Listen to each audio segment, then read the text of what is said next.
Hello, beautiful friends. This is Elle with Sacred Union Spiritual Wellness, and I'm so happy to be back with you. I know I've been gone for a little bit, and I'm going to explain why. I told you I was having a major life change, and I just wanted to let you know that I'd like to welcome my son, my daughter-in-law, and my adorable grandbaby, 6 months old, plus their 3 dogs and their 3 cats, all living here in this little cottage until they're moving from another state, and until they sell their house there and find a house to purchase here, they're going to be staying with me. So it required an incredible amount of preparation, reformatting, reorganizing, redesigning the entire home, as well as the fact that I am a professional organizer and life coach. And of course, January is my busiest month in the helping guide people through their New Year's resolutions and transformations. So on that note, check me out at The Organizer Advisor on Facebook and on my YouTube channel for our 30-day total life transformation. Capricorn season is a great time to do this. It dovetails nicely into all of your New Year's resolutions, and we take daily step-by-step changes that create the sustainable change in our total life transformation. We are organizing our documents, every nook and cranny, cleaning our house, organizing to utilize some of those high frequency products of overwhelm, wardrobe restructuring, and we do daily health and beauty routines and prioritize our self-care, exercise, hydrating, meditating. So we are up to 10 minutes of meditation for day 10. Guess what? Tomorrow is the 111 portal, so 111. And this is exciting. So I wanted to come on and pull a reading for you. It's been, and on that day, just in case you didn't know, we were having a new moon in Capricorn. So talk about some dynamic energies going on in the cosmos, in our timelines, in the quantum, and in our transformation. Because remember, in December, we have gone through the shift, or we started the shift from the old fishbowl. Remember that analogy of the old fishbowl with all that kind of heavy, dense, cloudy, possibly polluted water. And we are moving into the new 5D, which is a new fishbowl that has clean, fresh water, clarity, and we have a smaller circle of trusted friends or like-minded people that we are in this fishbowl with, and that's the 5D. So we have or are making that transition. So this is a great opportunity to kind of clean up your life, get some things done, start some new projects that are going to pay off this year, because 2024, I feel, for those who have done the work, this is going to be a bountiful year. And for those who haven't done the work, they're still in that old fishbowl, and they got to deal with their karma. Now, karma makes the water cloudy. Many of us have dealt with our surface karma, and now we're in our clean fishbowl. So without further ado, let's go through a reading for you. All right, so the decks I'm using are up on the shelf behind me. I'm going to be using the Soul's Journey. I'm going to be using Divine Abundance, as well as the Star Tarot. And hopefully we'll get back into my kind of schedule of readings. At least get the Sunday weekly forecast. Oops, see, what did I tell you? Abundance. This is going to be a bountiful year. I love it when Spirit confirms what I'm talking about. Look, I'm going to put this over here. Abundance. Let's pull another one. Got new good stuff coming in 2028 or 2024. Oh boy. Acceptance, denial. Okay, so those two go together, and happiness. Okay, so you can be in acceptance or you can be in denial. This is your choice. Your choice what fishbowl you want to live in. So if you are vacillating between acceptance and denial, choose acceptance. Not everything has to be perfect, and you haven't been perfect on this planet in your time in this incarnation. You have made mistakes, but that was a lower version of you. You didn't know what you didn't know. So you can accept, and you can also accept that other people are on their journey too, and they're not perfect, and they make mistakes. But if you're in denial, if you are like not wanting to see the truth, instead of embracing and accepting things as they are, truly are, then you're in that cloudy fishbowl. All right, that's all I'm going to say about that. Now, they said to read what it is. I acknowledge my fear, but I replace it with the insight of awareness. I am learning to accept the things I cannot change. The things that you cannot change are there to provide a structure for you to bloom where you're planted. It doesn't have to be perfect, but you can make it pleasant. All right, and happiness. I'm aware that being happy means I am on the right path. This happiness and abundance, these go together. When you're in alignment, these are the things that happen. All right, let's pull from Divine Abundance, since we already have the Abundance card. Okay, we have awakening, grief, and freedom.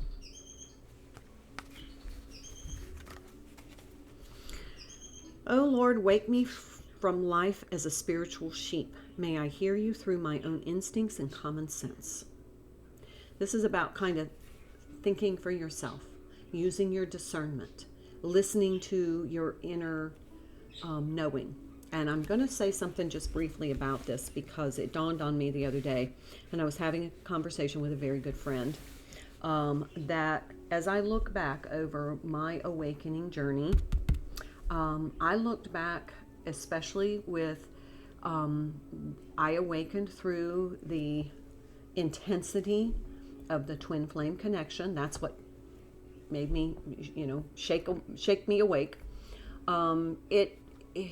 It was such a profound feeling, and that connection was so deep and profound. It was life-changing. It was literally beyond words for me. And that's when I first heard the term twin flames, because I was trying to explain what the hell is going on. But I just never felt like I was meant to be in harmonious union with my twin. I just didn't feel that was what was meant for me. So I feel like I'm a monastic twin, that my soul contract was for my twin to wake me up, but then I was to start my service, to start my mission. And I truly feel like I have. And so as I look back, I could have made another choice. I could have made a different choice. Even though it just didn't feel right, I could have allowed myself to not listen to my knowing and have made another choice. And had I done that, the current blessings and abundance in my life would have never happened. So as I look back, it dawned on me that I felt, my knowing told me that my connection with my twin was to wake me up, and that it wasn't to be a romantic union, that we live together or we are united in partnership. I just didn't feel like that was what was meant for me. And I listened. And now I look back and I am so grateful that I listened, because now I know that that knowing was guiding me. And now everything that is happening in my life is exactly what I wanted. I just didn't know it was an opportunity. It was a potentiality at the time. And I think, had I made a different choice, I may have looked back and regretted it. So now I'm just like, thank you, Spirit, for helping me accept my knowing. Even though it may have not been what I wanted to hear, maybe I could have been in denial, but I followed my knowing, even though I didn't understand it at the time. Okay, so tears are what happens when the ice in the heart melts. Allow yourself to shed those tears. It's going to be very cleansing of some of that toxic energy that you might be holding in your heart. This could be,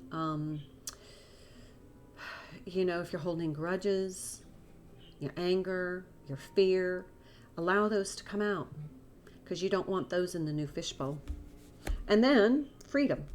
I no longer want the fiery ring of resentment to block the good. Release me from its bonds. So this is telling you that if you're going through the awakening right now, you need to release any kind of resentment, judgment, grudges, fear, anger from your heart. You can detach with love from the people that have helped create that in your heart. You can release them with love. You don't have to stay in a situation where you feel as though those feelings are going to be stirred up, rekindled. You are allowed, and you need to allow yourself to say, I don't feel good in this energy. I just need to kind of set some boundaries and maybe put some distance between you and that person or you and that situation. Believe me, it's hard, especially when it's family. And in many cases, many of our toxic relationships are in our family connections. And you will get all kinds of pushback when you say, this relationship just does not serve me. This is a toxic relationship. Nobody else in your family may see that. But you know it. And you know you'd never feel good in their energy. So you can detach with love, release with love, and just pull yourself back. And you don't have to be in relationship with that person at a level that makes you uncomfortable. That's not what self-love is. Self-love is standing up for yourself and saying, I just don't feel good. And if it doesn't feel good, it's not in alignment. So you can make a choice. And it's hard, I know, because I've had to do it. It is difficult. But I'll just tell you how I feel. I feel so proud of myself that I was finally able to break the generational curse of guilt. I was guilted into being in toxic relationship with family members I knew were not interested in my highest and greatest good and were out to sabotage me. But I was guilted into staying in those relationships because they are family. Well, family's not always healthy. So remember, people come into your life to teach you a lesson or to support you. And if you don't feel supported, they're there to teach you a lesson. So discover the lesson, learn it, and then you can detach without any guilt. All right, let's get started on some tarot, see what's going on in the energies for this, is it 111 portal that happens tomorrow with the new moon in Capricorn. Okay, I got two, the Emperor and the Knight of Cups. Now, for some of you, this could be a masculine energy coming in, wanting to maybe talk. Maybe this is somebody you've already released and they've kind of learned the lesson too. And they want to maybe heal the relationship, at least to the point where you can wish each other well. That's kind of what I'm feeling from this energy.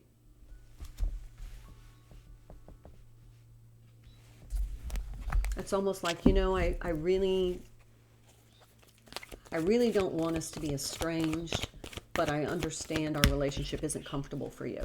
So let's just part kind of and set some boundaries on the interactions. That would take a very healed person.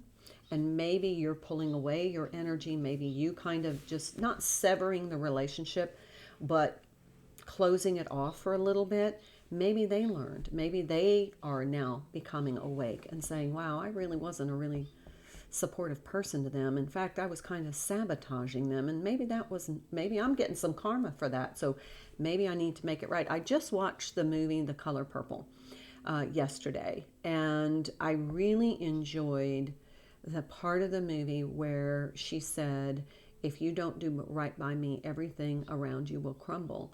And when he realized, when he went through that dark night of the soul, and this is her husband, or the person she was living with for the long, long time. I don't think they ever married. But when he was going through the dark night of the soul, because everything collapsed around him, he realized it was because he was reaping the karma. He was reaping what he sowed. And he used that as a way to change. And that was beautiful. To me, that was beautiful. And then when he changed, you can see that it changed the whole dynamic. But she set some boundaries. It was just beautiful, and so much to me was resonating with the spiritual journey. So anyway, here we have the Seven of Pentacles. This takes work. It takes an investment in yourself. And you have to value yourself enough to say, I'm not going to be treated like that. I can tell you, I have said that to 2 male family members recently. I'm just not going to be treated like that anymore. And before, another version of me would have never said that because I would have felt guilty. And now I feel guilty that if I don't say it, I'm not going to be treated like that. You're going to treat me like you value me, or I'm going to limit the amount of, the word content is coming through.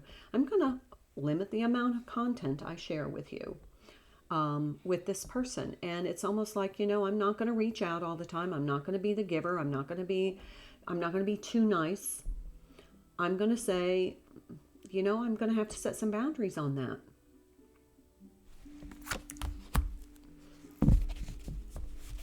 Two of Swords.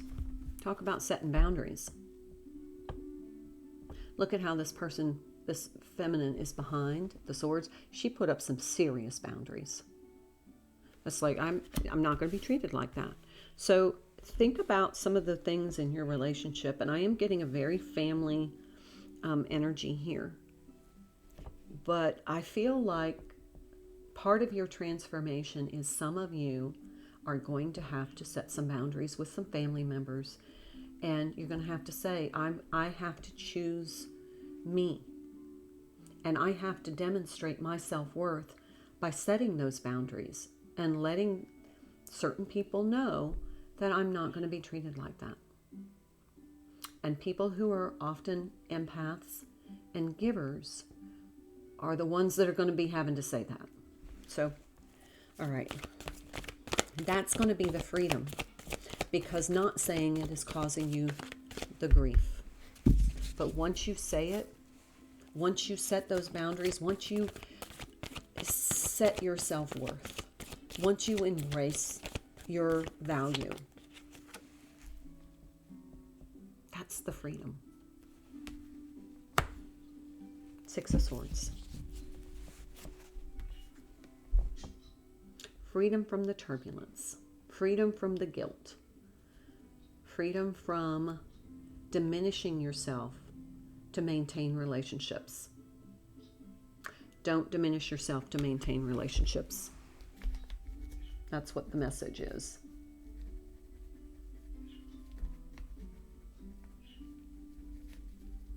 Writing it down.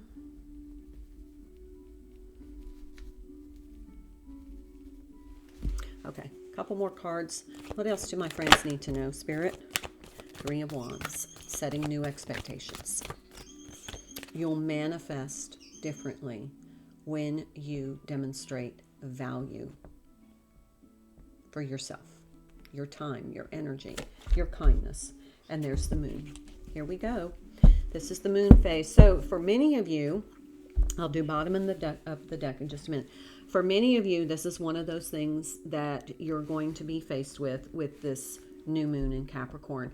It's going to be where you're going to have to be in the situation where you make a choice.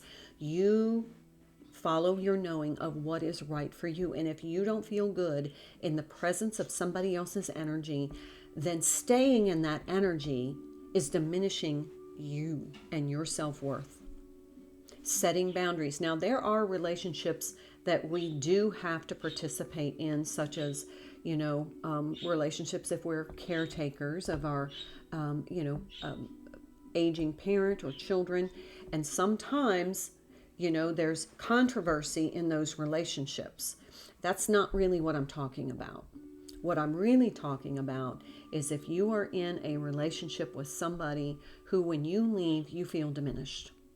And if you feel diminished, part of that is because you didn't stand up for your self-worth. And now is the time that we will not allow ourselves to be diminished. Okay, let's do bottom of the deck. Loss. This is going to create some loss. I'm going to tell you this is going to create some loss. There are some people who are not going to understand your boundaries, who are going to look at you negatively because you set boundaries, because they're not used to boundaries, and they're probably going to call you a few names. You know what? That's them. That's on them. That does not reflect on you. It does not. But many of you have been programmed to believe that others' opinion of you is how you should live your life. And it is not. Your opinion of you trumps everybody else's opinion of you, because theirs really doesn't matter. That's their perception through their wounding, not a healthy perception of you.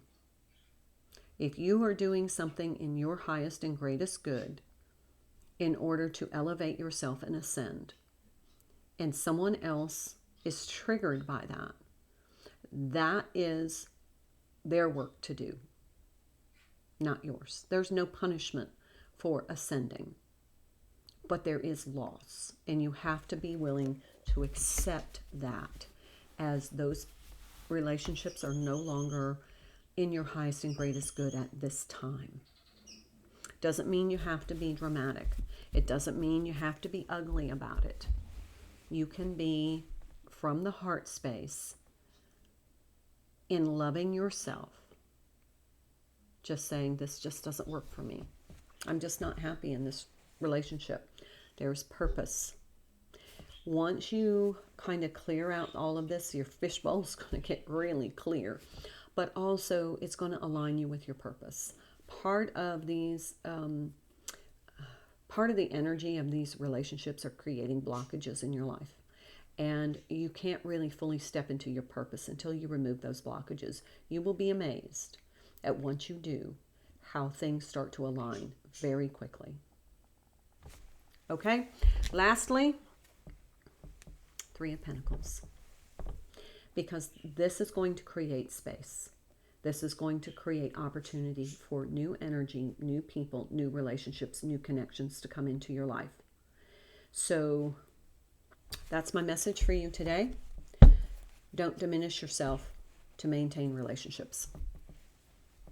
It's not what's in your highest and greatest good. All right, my friends, I hope you enjoyed this message. Please, if I could ask, if you would like this video, share this content, subscribe to my channel, and hit that notification bell and leave me a comment. I would be most grateful to you. And I look forward to seeing you again in the next video. And until then, namaste.